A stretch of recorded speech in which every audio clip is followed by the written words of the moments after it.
மகா கிருபையும் இறக்குமுள்ள அன்பின் தகப்பனே, இந்த அருமையான நல்ல காலை வேளையிலே உடைய ஓய்வு நாளிலே உடைய நாமத்தை மகிமைப்படுத்துங்களுக்கு உதவி செய்து தொடர்ந்து அடியானை நீர் மறைத்து உம்முடைய பிள்ளைகள் உம்மால் ரட்சிக்கப்பட்ட பிள்ளைகள் ஆண்டவரே உம்முடைய வசனத்தை நீர் மகிமைப்படுத்தும் ஆண்டவரே. எல்லா புகழும் மகிமையும் மதுரைக்கே செலுத்தி உங்களுடைய ஆண்டவராக இயேசு கிறிஸ்து மூலம் இந்த ஜெபத்தை எடுக்கிற நல்ல பிதாவே, ஆமென். ஆண்டவருடைய நாமம் மகிமைப்படுவதாக. இந்த நாளிலே இந்திய அருட்பணி இயக்கத்தின் சார்பாக நான் உங்களுக்கு வாழ்த்துக்களை நன்றியை எடுக்கிறேன். உங்களுடைய திருச்சபையின் மூலமாக அருமையான குமாரி சிஸ்டர் வரப்பிரசாத் அவர்கள் கர்நாடகாவிலே மிஷனரியாக ஊழியம் செய்கிறார்கள். அவர்கள் அங்கு ஆண்டவருக்காக அநேக ஆத்மாக்களை ஆதாயம் செய்து கொண்டிருக்கிறார்கள்.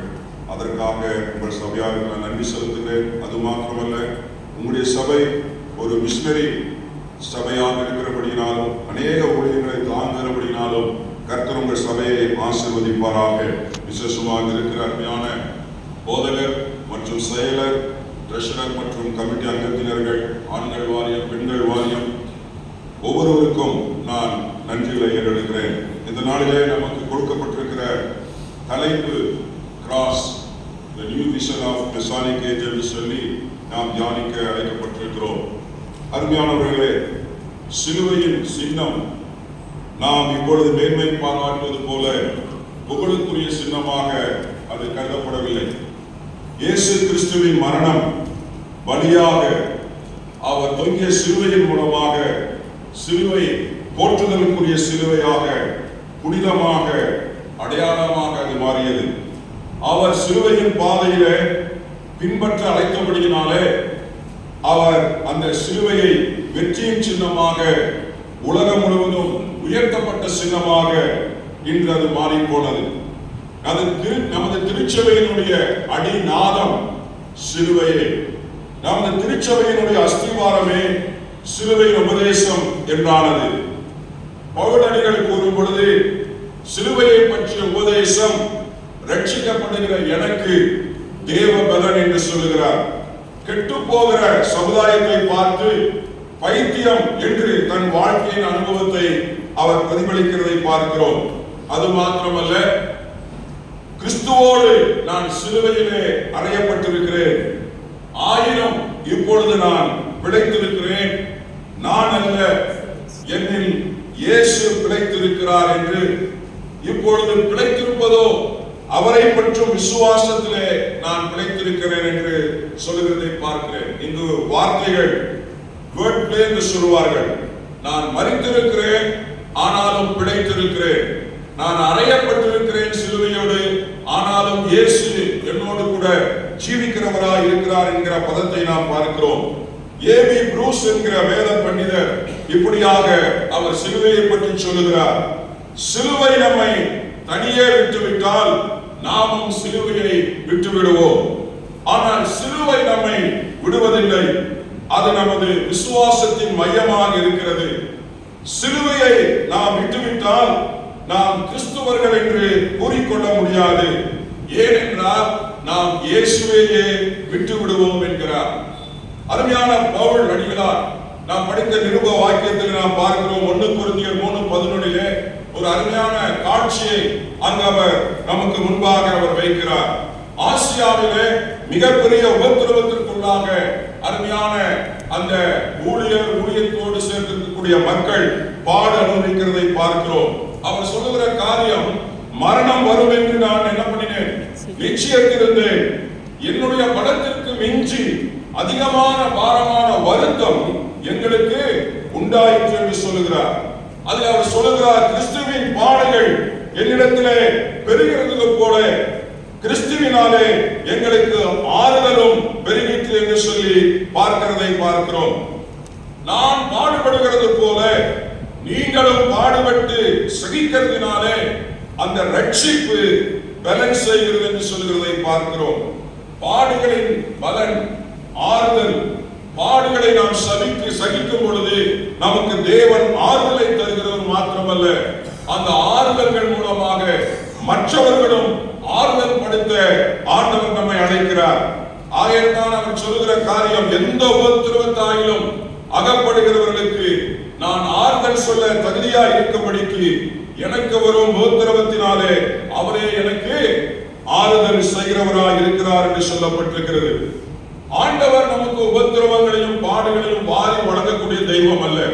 இந்த 2 நாட்களிலே நாம் கிறிஸ்துவினுடைய சிலுவை சிந்திக்கும் பொழுது சில வேளைகளிலே நாம் ஆண்டவர் ஏதோ நம் மேலே ஒரு பெரிய பாரத்தை, பெரிய சுமையை நம் மேலே அவர் சுமத்துகிறதை போல சில வேளைகளிலே நமக்கு மனதில் அப்படிப்பட்ட ஒரு எண்ணங்கள் வருவது இயற்கை. ஆனால் இயேசு கிறிஸ்து சொல்லுகிற ஒரு காரியம், கிறிஸ்துவுக்குள்ளான வாழ்வு. என்னை நீ பின்பற்ற வர வேண்டுமானால், என்னை பின்பற்றி நீ கடந்து வர வேண்டுமானால் நீ சிலுவையை சுமக்க வேண்டும்.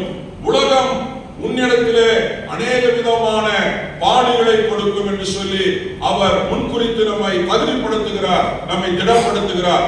ஆகையால் தான் அவர் சொல்லுகிறார், ஒருவன் என்னை நேசித்தால் உலகம் அவனை பகைக்கும் என்று சொல்லுகிறதை நாம் பார்க்கிறோம். அருமையானவர்களே, இங்கு நாம் உபாகமத்திலே சில வசனத்தை வாசித்தோம். 18ஆம் அதிகாரம் 15 to 22 வசனங்கள். அங்கு மோசே, இஸ்ரவேலினுடைய முதலாவது தீர்க்கதரிசி என்று சொல்லப்படுகிற மோசே, அங்கு ஒரு பிரதான ஒரு காரியத்தை அவர் வெளிப்படுத்துகிறார். 18வது வசனத்திலே அவர் சொல்லுகிற காரியத்தை நாம் பார்க்கிறோம். யாராவது ஒரு 18வது வசனத்தை வாசியுங்கள். அவர்கள் சகோதரர்களிலிருந்து எழும்ப பண்ணி என் வார்த்தைகளை அவர் வாயில் அருள்வேன், என்னுடைய வார்த்தைகளை அவருடைய வாயிலே அருள்வேன்.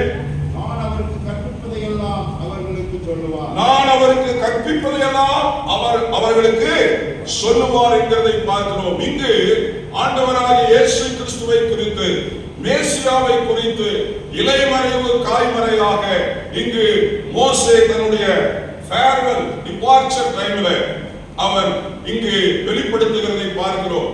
ஒரு பெரிய தலைமைத்துவம், அவருக்கு பிற்பாடு அந்த ஊழியம் என்ன செய்ய போகிறது என்கிற ஒரு நிலைமையிலே அவர் அந்த வார்த்தையில் அவர் சொல்லுகிறார், எனக்கு பிற்பாடு ஆண்டவர் உங்களுக்கு ஒரு பெரிய தீர்க்கதரிசியை உருவாக்குவார். அது மாத்திரமல்ல, அவர் அவரிடத்தில் கேட்டதையெல்லாம் அவர்களுக்கு ஜனங்களுக்கு போதிப்பார் என்று சொல்லி மேசியாவை குறித்து இங்கு சொல்லுகிறதை நாம் பார்க்கிறோம். அருமையானவர்களே, அதாவது இன்றைய நாளிலே நாம் தீர்க்கதரிசிகள், அதில் சொல்லப்பட்டிருக்கிற காரியம் தீர்க்கதரிசி என்று சொல்லி மேசியாவை சொல்லப்பட்டிருக்கிறது. அதற்கு பிற்பாடு பார்த்தீர்கள் என்றால் கள்ள தீர்க்க தரிசனத்தை குறித்து சொல்லப்பட்டிருக்கிறது. புறஜாதிகளும் தீர்க்க தரிசனம் சொல்லுகிறதை குறித்தும் அங்கு சொல்லப்பட்டிருக்கிறது. இந்த கடைசி நாளிலே நாம் ஆண்டவராகிய இயேசு கிறிஸ்துவினுடைய அந்த வார்த்தைகளை நோக்கி நாம் பார்க்க வேண்டும். அருமையானவர்களே, கிரேக்கத்திலே தீர்க்கதரிசிகள் என்று சொல்லக்கூடிய பதத்திற்கு ஸ்போக்ஸ்மேன், அதாவது someone who speak on behalf of God என்று சொல்லப்படுகிறது. அருமையானவர்களே, ஏதோ ஃபோர்டெல்லிங், ஏதோ வருகிற காலங்களிலே ஏதோ நடைபெறுவதை சொல்லக்கூடிய காரியம் அல்ல தீர்க்கதரிசியினுடைய காரியம். ஹீப்ரூவிலே அது அழகாக அது சொல்லப்பட்டிருக்கிறது. அதனுடைய பதம் நபி என்று சொல்லப்பட்டிருக்கிறது. நபியில் இருந்து நபி என்கிற பதம் அது வந்தப்பட்டிருக்கிறது. மவுத் ஆஃப் காட் என்று சொல்லக்கூடிய ஒரு காரியம், வாய்ஸ் ஆஃப் காட் என்று சொல்லக்கூடிய காரியம்.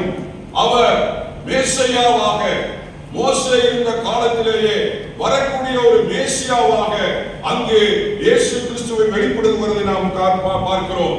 அவர் அபிஷேகம் பண்ணப்பட்டவராக, கிறிஸ்து அபிஷேகம் பண்ணப்பட்ட ஒரு மேசியாவாக அங்கு வெளிப்படுவதை பார்க்கிறோம். தீர்க்கதரிசிகளுடைய அழைப்பு என்னவென்றால் கால் டு சஃபர், உபத்திரவப்படுவதற்காக அவர்கள் அழைக்கப்படுகிறார்கள். அது மாத்திரமல்ல, call to participate pain of others, மற்றவருடைய துன்பங்களிலே அவர்கள் பாகம் வகிக்கும்படியாக, மற்றவருடைய துன்பங்களிலே அவர்கள் தங்களை இணைத்துக் கொள்ளும்படியான ஒரு அழைப்பு அவர்களுக்கு உண்டு. அது மாத்திரமல்ல, முக்கியமான காரியம் ஸ்டாண்ட் அகைன்ஸ்ட் இன்ஜஸ்டிஸ். எங்கு அநியாயங்கள் அக்கிரமங்கள் நடக்கிறதோ அதற்காக உரத்த குரலை அவர்கள் எழுப்பக்கூடிய ஒரு அழைப்பை அவர்கள் பெற்றிருந்தார்கள். அது மாத்திரமல்ல, ஜஸ்டிஸ் ஃபார் அப்ரெஸ்ட் என்று சொல்லி ஒதுக்கப்பட்ட சமுதாயத்திற்காக, நலிவடைந்த சமுதாயத்திற்காக, அந்த ஒடுக்கப்பட்ட மக்களின் குரலாக அவர்கள் உதித்தார்கள். அருமையானவர்களே, அது மாத்திரமல்ல, தேவனுடைய கட்டளைகளை, தேவனிடத்தில் பெற்ற கட்டளைகளை மக்களுக்கு கற்றுக் கொடுக்கவும் ஆண்டவர் தேவைப்படும் பொழுது ஜனங்களை மனம் திரும்புவதற்கு ஏதுவாக நடத்தவும் விசேஷமாக இயேசுவினுடைய சிலுவையை சுமப்பதற்கும் சகிப்பதற்கும் அவர்களை அழைப்பாக தேவன் பயன்படுத்தினார். அருமையானவர்களே, அதில் ஆங்கிலத்தில் சொல்லுவார்கள் விக்டோரியஸ்லி என்று சொல்லி, அதாவது நீங்கள் செய்யாத குற்றத்திற்காக நீங்கள் பாடு அனுபவித்ததற்காக அவர்கள் அழைக்கப்பட்டார்கள். பிறர் பொருட்டு பிறருக்காக பாடு அனுபவிக்கக்கூடிய ஒரு அழைப்பை அவர்கள் பெற்றிருக்கிறதை வேதம் சொல்லுகிறது. நீங்கள் பழைய ஏற்பாட்டிலிருந்து புதிய ஏற்பாட்டு வரை நீங்கள் பார்த்தீர்கள் என்றால் எல்லா தீர்க்கதரிசிகளும் பாடுகளுக்குள்ளாக கடந்து போனார்கள். தங்களுடைய சொந்த காரியங்களுக்காக அல்ல, சொந்த காரியத்தின் நிமித்தமாக அல்ல, ஜனங்களுக்காக, ஜனங்களுடைய காரியங்களுக்காக, நீதிக்காக, நியாயத்துக்காக, ஒடுக்கப்பட்ட மக்களுக்காக, விடுவிக்கக்கூடிய மக்களுக்காக அவர்கள் குரல் எழுப்பினபடினாலே அவர்கள் அநேக பாடுகளை அவர்கள் அனுபவித்தார்கள். ஏசாயா 53 வாசிக்கிறோம், ஆங்கிலத்தை சஃபரிங் சர்வன்ட் என்று சொல்லி. மேசியா விரும்பப்படத்தக்க ரூபம் அவருக்கு இல்லாதிருந்தது என்று சொல்லி பார்க்கிறோம். நாம் அவரை கண்டவுடைய முகத்தை கண்டு நாம் திருப்பிக் கொண்டோம் என்று பார்க்கிறோம். அக்கிரமக்காரரில் ஒருவராக அவர் எண்ணப்பட்டார் என்று சொல்லப்பட்டிருக்கிறது. அவர் தன்னுடைய ஆத்மாவை மரணத்தில் ஒன்று ஜெபித்ததினாலே அவர் அநேகரை நீதிமான்களாக மாற்றினார் என்று சொல்லப்பட்டிருக்கிறது. துன்மார்க்கரோடு அவருடைய பிரேத குழியை நியமித்தார்கள். ஆனால் அவர் எழுப்பும் பொழுதோ ஐஸ்வர்யனோடு அவர் எழுதி வந்தார் என்று சொல்லப்பட்டிருக்கிறது. நம்முடைய தெய்வம் ஆண்டவராக இயேசு கிறிஸ்து ஒரு சஃபரிங் சர்வன்டாக, பாடு அனுபவிக்கும் மேசியாவாக அவர் காணப்பட்டார். அதை ஜனங்களினாலே அதை ஏற்றுக்கொள்ள முடியவில்லை. அவருடைய சீஷர்களும் அவரை தவறாக புரிந்து கொண்டார்கள். அவர் ராஜ்யம் வித்தியாசமாக இருக்கும், அவருடைய ராஜ்யம் மிகவும் அவர் நம்மை காப்பாற்றுவார், பாடுகள் இல்லாத ஒரு பரம வாழ்க்கை அவர் கொடுப்பார் என்கிற ஒரு எதிர்பார்ப்பு அவர்களுக்கு இருந்தது. அருமையானவர்களே, இயேசுவின் அடியார்களை நாம் எடுத்துக்கொள்வோமானால் கிரகாம் ஸ்டேக்ஸ் அவர் தீர்க்கதரிசி. அவர்கள் ஒடுக்கப்பட்ட தாழ்த்தப்பட்ட மலைவாழ் மக்கள் மத்தியில அநேக விதமான சமுதாய பணியை செய்து தேவனுடைய அன்பை வெளிப்படுத்தினபடினாலே, தேவனுடைய கட்டளைகளை ஜனங்கள் கைக்கொள்ளும்படியாக அவருக்கு போதித்தபடினாலே அவர் உயிரோடு அவர் பிள்ளைகளோடு எரித்துக் கொள்ளப்பட்டதை நாம் பார்க்கிறோம். அருமையானவர்களே, அது மாத்திரமல்ல, ஸ்டேட் சாமி என்கூடிய ஒரு அருமையான கேத்தலிக் சேர்ந்த அருமையான ஒரு பிரிஸ்ட், அவர் மலைவாழ் மக்களுக்காக அவர் குரல் கொடுத்தபடியினாலே அவரை அநேக வருடங்கள் சிறைச்சாலையில் அவர்கள் அனுமதித்தார்கள். பார்க்கின்சன் நோயால் பாதிக்கப்பட்டவர் பழங்குடியின மக்களுக்காக அவர் குரல் கொடுத்தார். ஐநா சபையினுடைய உயர் ஆணையர் மைக்கேல் பாச்லேட் என்பவர் 3 ஆண்டுகளாக இந்தியாவினுடைய அதிகாரத்தில் இருக்கிற மக்களுக்கு அவர் கடிதத்தின் மூலமாகவும் அவர் கேட்டுக்கொண்டார், அவரை விடுவிக்க வேண்டும் என்று சொல்லி. ஆனால் அரசாங்கம் அவரை விடுவிக்க மறுத்தது. கடைசியில் அவர் சிறைச்சாலையில் இறந்து போனார். அடித்தட்ட மக்களினுடைய நியாயத்திற்காக போராடப்பட்டவர். அருமையானவர்களே, இவர்களே தீர்க்க தரிசிகள் என்று சொல்லக்கூடும். இன்றைக்கு இருக்கிற தீர்க்க தரிசிகளை நீங்கள் ஒப்பிட்டு பார்த்துக் கொள்ளுங்கள். ஏனென்றால் நான் ஏதாவது சொல்வேன் என்றால் என்னை நீங்கள் தவறாக நினைத்துக் கொள்வீர்கள். நாம் யாரையும் குறை சொல்வதற்கு அழைக்கப்படவில்லை. ஆனால் நாம் ஆவிகளை நாம் விருத்து பார்ப்பதற்கு ஆண்டவர் நமக்கு இந்த உபாகமத்திலே நமக்கு எச்சரிக்கையை கொடுக்கிறார். தீர்க்க தரிசி என்பவர் ஆண்டவருடைய வழிகளை சொல்லக்கூடிய ஒரு மனிதர். தீர்க்க தரிசி என்பவன் ஆண்டவருடைய எச்சரிப்பை மற்றவர்களுக்கு சொல்லக்கூடிய மனிதன். தீர்க்க தரிசி என்பவன் தேவனுடைய ஆறுதலை மற்றவர்களுக்கு சொல்லக்கூடிய ஒரு மனிதன், ஒரு குடும்பமாக இருக்க வேண்டும். அருமையானவர்களே, என்னுடைய வாழ்விலே நான் கர்நாடகாவிலே 20 வருடங்கள் நான் ஆண்டவருடைய பணியை மிஷனரியாக பணியாற்றினேன். ஆண்டவரை அறியாத மக்கள் கூட்டத்தின் மத்தியிலே, ஸ்டான்ச் இந்து கம்யூனிட்டி மத்தியிலே நாங்கள் ஊழியத்தை ஆரம்பித்தோம். வில்லேஜில் 20 வருடங்கள் இருந்த அனுபவம் எனக்கு உண்டு. திருச்சபைகளை கட்டி எழுப்ப உங்களை போன்ற ஆதரவாளர்களினாலே, திருச்சபைகளினாலே அந்த காரியத்தை நாங்கள் செய்தோம். ஆனால் அதுல பெரிய காரியம் தாக்கம் என்னவென்றால், நான் பெரிய மிஷனரி, நான் போன உடனே அந்த பெரிய காரியங்கள் நடந்து வேண்டும் என்று எதிர்பார்ப்பு ஆரம்ப கட்டத்தில் இருந்தது.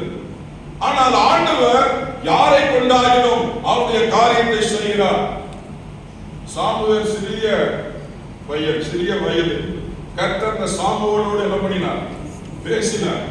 ஏலி சொல்றார், அப்பா ஆண்டவர் பேசும்பொழுது நான் என்ன செய்யணும் கேளுப்பா என்று சொல்லி ஏலிக்கு தெரியாததை சாமுவேலிடத்தில் ஆண்டவர் பேசுகிறதை நாம் பார்க்கிறோம். சிறு குழந்தைகள் ஆண்டவர் பயன்படுத்துகிறதை பார்க்கிறோம். நாங்கள் இருந்த இடத்துல நாங்கள் சண்டே ஸ்கூலிலே ஒரு சிறிய பாட்டை நாங்கள் கற்றுக் கொடுத்தோம். அந்த பாட்டினுடைய வரிகள் கன்னடத்திலே, இன்றைக்கு மரித்து போனால் நாளைக்கு எங்கே போவாய், இன்றைக்கு நான் மரித்து போனால் ஏசப்பா மடியிலே நான் இருப்பேன், நீ இன்றைக்கு மரித்தால் எங்கே போவாய் என்கிற ஒரு பாடல், கன்னடத்தில் அருமையான பாடலை நாங்கள் சில சண்டே கிளாஸ் மக்கள் மத்தியிலே நாங்கள் பயிற்றுக் கொடுத்தோம். இந்த பாடல் என்னென்ன செய்ய போகிறது என்று சொல்லி. ஆனால் அந்த சிறு பிள்ளைகள் கூட்டமாக அவருடைய வீடுகளுக்கு, புறஜாதி பிள்ளைகள் வீடுகளுக்கு போகும் பொழுது இந்த பாட்டை பாட ஆரம்பித்தார்கள். அங்கு வயது முதிர்ந்த ஒரு பாட்டி இந்த பாடலை கேட்டார். வா வா, என்ன பாட்டு பாடுற நீ? அந்த சின்ன குழந்தை 7வது படிக்கிற பொண்ணு, அவ்வளவுதான். அந்த பொண்ணு சொல்லிச்சு, பாட்டி அது கொள்ளு பேரு. அந்த அம்மா அந்த பொண்ணு சொல்லிச்சா, பாட்டி இன்னைக்கு நீ செத்து போன எங்க போகணும்னு தெரியுமா? சின்ன குழந்தை, இத்தனை நாள் பேசாத குழந்தை அந்த அம்மாவை பார்த்து கேட்டுச்சு. அந்த அம்மாவுக்கு ஆச்சரியமா போயிடுச்சு, என்ன பேச்சு பேசுற நீ என்கிட்ட வந்து. அப்ப அது சொல்லிச்சா, இல்ல பாட்டிமா, இன்னைக்கு நான் செத்து போனா ஏசப்பா மடியில இருப்ப, நீ எங்க இருப்ப? இந்த பாட்டு அந்த அம்மாட்ட பாடிச்சு. ஆண்டவர் அந்த நாளில அந்த வயதான அம்மையார் ஆண்டவரை குறித்து, நித்தியத்தை குறித்து சிந்திக்க ஆரம்பித்தார்கள். யார் உங்களுக்கு இந்த பாட்டை சொல்லி கொடுத்தாங்க? யார் இந்த பாட்டுக்கு அவங்களை கூட்டிட்டு வாங்க என்று சொல்லி ஒரு சின்ன கலவரம் ஏற்பட்டது. அங்கிருந்த அந்த பகுதியில் இருக்கிற ஒரு எல்டரை கூட்டிக் கொண்டு அந்த வீட்டுக்கு நாங்கள் போறோம். அந்த எல்டர், என்னுடைய சபையுடைய எல்டர், அவர் அந்த கம்யூனிட்டியை சேர்ந்தவர். அப்போ அவர் சொன்னார், அவர் வந்து அந்த அம்மா பார்த்து கேட்டுச்சு, நீ எப்படியப்பா இப்படி போன அங்க போன அப்படின்னு அவர் தன்னுடைய சாட்சியை எடுத்து சொன்னார். அப்பொழுது அந்த அம்மா சிந்தித்தார்கள். கடந்த சில நாட்களுக்கு பிற்பாடு அவர்களை அழைத்து ஆண்டவராக இயேசு கிறிஸ்துவை சொந்த ரட்சகராக ஏற்றுக்கொண்டது மாத்திரம் பெரிய டாபா அவர்கள் வச்சிருந்தாங்க. அவங்க வீட்டுல கிட்டத்தட்ட 7-8 பிள்ளைங்க, அது போக பேர பிள்ளைங்க, கொள்ளு பேத்திங்க. இன்றைக்கு அந்த ஊரிலே எல்லாருமே ஆண்டவரை, அந்த குடும்பத்தை சார்ந்த கிட்டத்தட்ட 20 பேர் அவங்களுடைய குடும்ப ஆராதனைக்கு, ஹவுஸ் வர்ஷிப்ல, வீட்டு ஆராதனை கூடத்திற்கு வந்து அங்கு இன்று அநேக மக்கள் இயேசுவை அறிந்திருக்கிறார்கள். ஆண்டவருடைய நாமம் மகிமைப்படுவதாக. ஆண்டவர் யாரை கொண்டாகிலும் அவருடைய காரியத்தை வெளிப்படுத்த சித்தமாய் இருக்கிறார். அருமையானவர்களே, பேசுகிற என்னுடைய வாழ்விலே கூட நான் இயேசுவை என்னுடைய 22 வயது வரையிலும் அறியாதவனாய் இருந்தேன். பாரம்பரிய இந்து குடும்பத்திலே, புராதன குடும்பத்திலே பிறந்தவன். என்னுடைய தாத்தா அநேக இந்து டெம்பிள்களுக்கு தர்மகர்த்தாவாக இருந்தவர். எங்கள் ஊரிலே, மேட்டுப்பாளையம் ஊரிலே பெரிய பேர் உண்டு. அப்படிப்பட்ட பின்னணியில இருந்த நான் RSS எக்ஸிகியூட்டிவ் கமிட்டியில மெம்பர் 23வது வயசுல சேலம், ஈரோடு, நீலகிரி மாவட்டத்திற்கு எக்ஸிகியூட்டிவ் கமிட்டியில நான் மெம்பராக இருந்தவர். இந்து முன்னணி ஆரம்பிப்பதிலே ராமகோபாலனோடு சேர்ந்து முதலாக தமிழ்நாட்டிலே இந்து முன்னணி என்கிற ஒரு காரியத்தை நாங்கள் உருவாக்கினோம். மேட்டுப்பாளையத்தில் அதற்குரிய ஸ்கெட்ச் போட்டோம். இன்னைக்கு வீதியிலெல்லாம் வந்து பாருங்க இந்த விக்கிரகங்கள், பிள்ளையார், இதுக்கெல்லாம் நாங்க ஸ்ட்ராட்டஜி போட்டது அங்கு. அந்த ஸ்ட்ராட்டஜி இன்றைக்கு நடந்து கொண்டிருக்கிறது. ஆனால் கிறிஸ்துவராகிய நமக்கு எந்த ஸ்ட்ராட்டஜியுமே கிடையாது. கிறிஸ்துவாகிய நமக்கு எப்படி ஆண்டவரை கொண்டு போக வேண்டும் என்கிற ஸ்ட்ராட்டஜி அவருக்கு கிடையாது. அவருடைய ஸ்ட்ராட்டஜி, அவருடைய காரியங்கள் இன்றைக்கு ஆட்சி பீடத்திலே போய் அமரக்கூடிய வகையிலே வலுவான காரியத்தை அவர்கள் செய்திருக்கிறார்கள். அருமையானவர்களே, கிறிஸ்துவாகிய நாம் இன்றைக்கு சிந்திக்க அழைக்கப்படுகிறோம். இன்றைக்கு உங்களுடைய வாழ்விலே நீங்கள் மிஷனரியாக போகாமல் இருக்கலாம், முழு நேர ஊழியராக இல்லாமல் இருக்கலாம், என்னை போல ஒரு ஊழியத்தை செய்யவராக இருக்கலாம். ஆனால் நீங்கள் கண்டிப்பாக ஆண்டவருடைய வாயாக, அவருக்காக பேசக்கூடிய மக்களாக நீங்கள் உங்களுடைய வாழ்விலே காணப்பட வேண்டும்.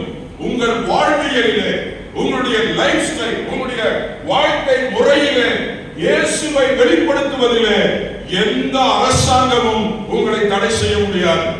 உங்களுடைய வாழ்விலே இயேசு கிறிஸ்துவை கூறுவதிலே எந்த அரசாங்கமும் உங்களை தூக்கி உள்ளே வைத்து விட முடியாது. அதுக்கு தான் ஆண்டவர் சொல்கிறார், நீங்கள் எனக்கு யாராய் இருக்கிறீர்கள்? சாட்சியாய் இருக்கிறீர்கள். உலகமெங்கும் நீங்கள் புறப்பட்டு போய் சர்வ சிருஷ்டிக்கும் என்ன பண்ணுங்கள்? இந்த சுவிசேஷத்தை சொல்லுங்கள். உலகத்தின் முடிவு பரியந்தமும் சகல நாட்களிலும் நான் உங்களோடு கூட இருக்கிறேன். இதுக்கு தான் ஆண்டவர் நம்மோடு கூட இருக்கிறார். எங்க வீட்டுல எந்த வியாதி கிடையாதுங்க. எங்க இந்து குடும்பத்துல எந்த கடன் பிரச்சனையும் கிடையாது. எந்த பாவ படம். எங்க அப்பா சினிமா பாட்டு பாடா உதவிப்பார். அந்த காலத்திலேயே சினிமாக்கு நான் போனதே இல்லை. வீட்டு சினிமாக்கு போட்டா விட மாட்டாங்க. பொய் பேச மாட்டார் எங்க அப்பா. அடுத்தவங்க பற்றி பேசவே மாட்டார். அப்படிப்பட்ட சன்மார்க்கம்.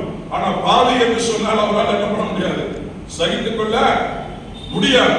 இன்றைக்கு நம்முடைய சுவிசேஷம் நம்முடைய வாழ்விலே நாம் ஆண்டவரை வெளிப்படுத்த வேண்டும். அருமையானவர்களே, இங்கு அதற்காகத்தான் மேசியா இயேசு கிறிஸ்து இந்த உலகத்திலே தன்னை வெளிப்படுத்தினார். அருமையானவர், அடுத்ததாக நாம் பார்க்கிறோம் லூக்காவிலே 18:35 நாம் பார்க்கிறோம்.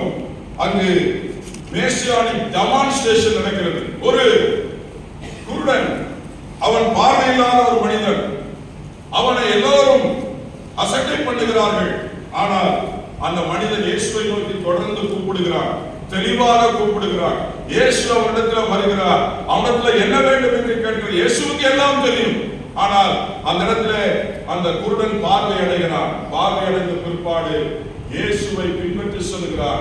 அவன் அந்த கல்வாரி மலையிலே இயேசு அந்த சிலுவையிலே ரத்தம் சிந்தினதை தன் பெற்ற கண்களினாலே பார்க்கக்கூடிய காட்சியை பெறுகிறார். அருமையானவர்களே, இன்றைக்கும் அந்த குருடன் காணாததை அவன் கண்டான்.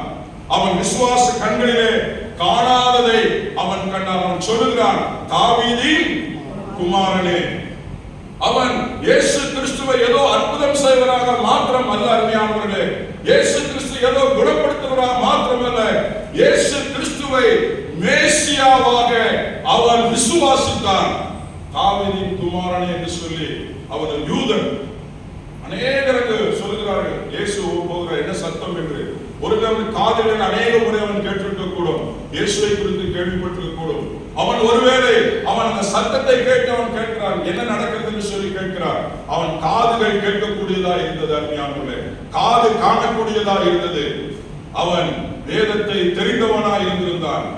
ஒருவேளை இயேசு கிறிஸ்து எனக்கு சுகம் கொடுப்பவர் மாத்திரமல்ல, அவர் மேசியா, என்னுடைய பாவத்துக்காக, என்னுடைய அக்கிரமத்துக்காக, என்னுடைய அநியாயத்திற்காக. ஒருவேளை அன்றைக்கு இஸ்ரவேல் ஜனங்கள் மத்தியிலே ஒரு குருடனோ ஒரு ஊமையனோ அங்க பலவீனனோ ராஜாங்கத்திற்குள்ளாக அரசு அரண்மனைக்குள்ள கூட போக முடியாது, தேவாலயத்திற்குள் போக முடியாது. காரணம் பாவம். இவன் செய்த பாவமோ, இவன் அப்பா செய்த பாவமோ, அம்மா செய்த பாவம் என்கிற நிலைமை. அப்படிப்பட்ட நிலைமை அவன் எவ்வளவோ தாக்கங்களுக்குள்ளாக உட்பட்டிருப்பான். இது என்னுடைய கெஸ். அவன் நினைத்திருப்பான், யாரோ செய்த பாவத்திற்கு நான் ஏன் அனுபவிக்க வேண்டும்? அவனுடைய விசுவாசம், அவனுடைய விசுவாசம், ஆண்டவரே எனக்கு நீ என்ன பண்ண வேண்டும்? தாவீதின் குமாரனே எனக்கு நீ இறங்கும் என்று சொல்லி ஜெபித்தான். சத்தமாய் கூப்பிட்டு ஜெபித்தான். அவனுடைய நோக்கம் கண் திறப்பது மாத்திரமல்ல, என்னுடைய கண் திறப்பதினாலே என்னுடைய சாபம் நீங்க வேண்டும், என் கண் திறப்பதினாலே என்னுடைய அவமானம் நீங்க வேண்டும், என்னுடைய கண் திறப்பதினாலே என்னுடைய பிறப்புக்கு ஒரு அர்த்தம் வர வேண்டும் என்று சொல்லி அவன் ஏக்கத்தோடு இருந்தான். ரோமர்ல சொல்லப்பட்டிருக்கிறது, அநேக சிருஷ்டிகள் கூட இன்றைக்கு ஆண்டவருடைய வருகைக்காக அது காத்துக் கொண்டிருக்கிறது என்று சொல்லி நாம் பார்க்கிறோம். அருமையானவர்களே, இந்த நாளிலே நம்முடைய வாழ்விலே 3 காரியங்கள் மத்தியில சொல்லி நான் முடிக்க ஆசைப்படுகிறேன். முதலாவது காரியம், அவரது சிலுவையை சுமக்க அனுதினமும் மரண பரியந்தமும் நாம் கீழ்ப்படிய வேண்டும்.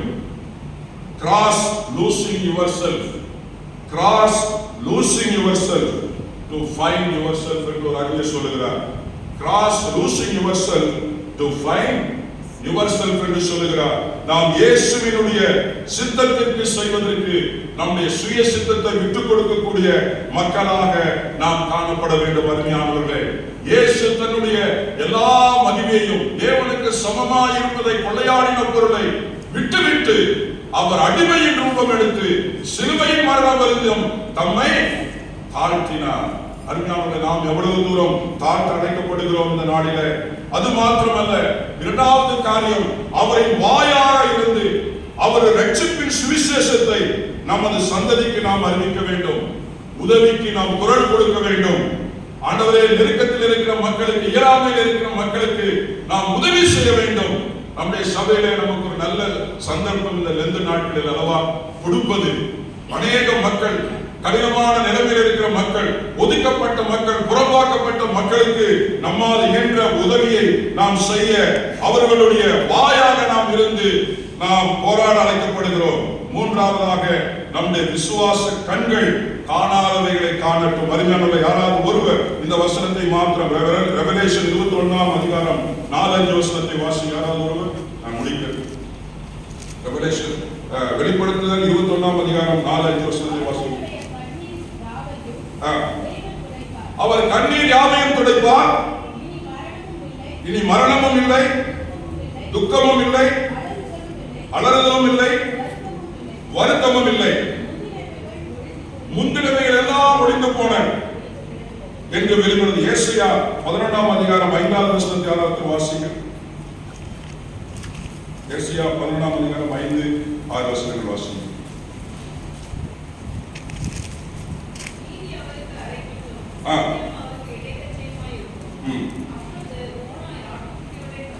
ஓனாய் ஆட்டுக்குட்டியோட தங்கும்,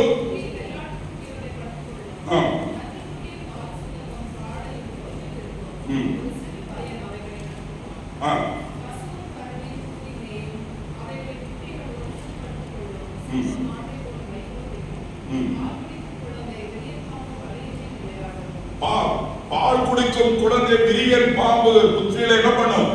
விளையாடும். அருமையான மேசியானிக் ஏஜ், இதை குறித்து ஆதியாகமத்திலிருந்து வெளிப்படுத்தல் வரைக்கும் அநேக வசனங்கள் தானியேலில் இருக்கிறது, ஆமோஸில் இருக்கிறது. இவர்களெல்லாம் காணாததை, கண்டு கொள்ளாததை மனக்கண்களிலே பார்த்தார்கள். ஏசாயா தரிசனம் மேசியானிக் ஏஜை பார்த்தவர் எழுதுகிறார். அங்கு யோவான் பத்மதீவிலே பரம தேவனுக்காக படுவேதனைப்படக்கூடிய அந்த சிறைச்சாலையின் மத்தியிலே அவருக்கு ஒரு பெரிய காட்சி அவருக்கு கிடைக்கிறது. இவர்களெல்லாம் இதை கண்களிலே பார்க்கவில்லை, அகக்கண்களினாலே, மனக்கண்களினாலே அந்த மேசியாவுடைய நாட்களை, ஆண்டவர் வரக்கூடிய அந்த புதிய வானம், புதிய பூமி, அந்த பெரிய ஒரு காரியத்தை, அங்கு மரணம் இல்லை, துக்கம் இல்லை, வியாதி இல்லை, எதுவும் இல்லாத ஒரு அரசாட்சி அவர்கள் பார்க்கிறார்கள். அருமையானவர்களே, இன்றைக்கு நாம் எப்படிப்பட்ட காட்சியை நாம் பார்க்கிறோம்? நம்முடைய தரிசனம், நம்முடைய ஊழியம், நம்முடைய குடும்பம், நம்முடைய இலக்கு அல்லவா? நாம் பக்த கோடிகளாக மாறிவிட்டோம். இன்றைக்கு ஊழியக்காரர்கள் என்னுடைய தேவடத்தில் அடிக்கடி சொல்வார், தம்பி, நீ ஊழியக்காரனை யாரையும் பக்த கோடியா பண்ணிடக்கூடாது, நீ இருக்கிற இடம் தெரியக்கூடாது, நீ ஊழிய செய்யற காரியம் தெரியக்கூடாது, எல்லாமே தேவனுக்கு மகிமையாக நீ என்ன பண்ண வேண்டும்? செய்ய வேண்டும். இன்றைக்கு இப்படிப்பட்ட தரிசனம் நமக்கு இருக்க வேண்டும். நாம் எப்படிப்பட்ட ஆண்டவரை ஆராதிக்கிறோம், அந்த ஆண்டவர் நமக்கு எப்படிப்பட்ட பிரதிபலனை கொடுக்கிறார், அந்த ஆண்டவர் வருகிற நாட்களிலே அவருடைய அரசாட்சியிலே நாம் எப்படிப்பட்டவர்களாக இருக்கிறோம் அல்லவா? அதுதானே மெசியானிக் ஏஜ். அந்த நாளுக்காக இந்த சிருஷ்டியெல்லாம் ஏங்கி தவித்துக் கொண்டிருக்கிறது. ஆனால் இன்றைக்கும் நாம் உலகத்தை சார்ந்த காரியங்களுக்காக, உலகத்தின் தேவைகளுக்காக, சாதாரண நோய், சாதாரண கடன் பிரச்சனை, சாதாரண காரியங்களுக்காக இயேசுவை தேடக்கூடிய கூட்டமாக இன்றைக்கு மாற்றிவிட்டோம். அருமையானவர்களே, ஆனால் திருச்சபை மக்களே, நீங்கள் ஒரு சரியான திருச்சபையில் இருக்கிறீர்கள் என்று நான் நம்புகிறேன். உங்களுடைய வாழ்விலே இந்த 3 காரியங்களை நீங்கள் உங்களுடைய வாழ்வை செயல்படுத்துங்கள். நீங்கள் ஆண்டவருக்கு ஒரு தீர்க்கதரிசியாக, ஆண்டவருக்கு மற்றவர்களுக்கு வழிகாட்டக்கூடிய ஒரு கலங்கர விளக்கமாக, ஆண்டவருடைய அந்த அரசாட்சியை அநேகரை சேர்க்கக்கூடிய மக்களாக உங்களை ஆண்டவர் பயன்படுத்துவார். நாம் கண்களை மூடி ஆண்டவரை நோக்கி பார்த்து நாம் ஜெபம் பண்ணுவோம். மகா கிருபையும் இரக்கமுள்ள அன்பின் தகப்பனே, இந்த அருமையான ஆண்டவரே நாளுக்காக நாங்கள் உங்களை துதிக்கிறோம். ஆம் ஆண்டவரே, cross the new vision of messianic age என்று சொல்லி நாங்கள் பார்க்கிறோம். ஆண்டவரே, நீர் இந்த உலகத்திலே உங்களுடைய சிலுவையின் மூலமாக எங்களுக்கு ஒரு பெரிய மீட்பை கொடுத்தீர். உம்மை பின்பற்றக்கூடிய அடியார்களாக எங்களுக்கு இந்த உலகத்திலே பாடுகள் உண்டு என்று சொல்லி எங்களை உணர்வுள்ளவர்களாக்கி உம்மை பின்பற்ற அழைத்திருக்கிறேன். நாங்கள் ஆண்டவரே உமக்கு பயனுள்ள மக்களாக, உம்முடைய வாயாக உமக்கு ஒரு ஸ்போக்ஸ் பர்சனாக இருந்து நாங்கள் வாழுகிற இடங்களிலே, நாங்கள் வாழுகிற பகுதிகளிலே, எங்கள் குடும்பங்களுக்கு, அடுத்த சந்ததிகளுக்கு இந்த மேசியாவை கொண்டு செல்லக்கூடிய மக்களாக, இயேசுவை சொல்லக்கூடிய மக்களாக, அடுத்த தலைமுறைக்கு நாங்கள் ஆண்டவரை இயேசுவை அறிவிக்கக்கூடிய மக்களாக எங்களை நீர் பயன்படுத்தும் ஆசீர்வதியும் ஆண்டவரே. எல்லா துதியும் உமக்கு செலுத்தி எங்கள் மீட்பரும் இரட்சகரும் ஆண்டவருமாகிய இயேசு கிறிஸ்துவின் மூலம் இந்த ஜெபத்தை ஏறெடுக்கிற நல்ல பிதாவே, ஆமென்.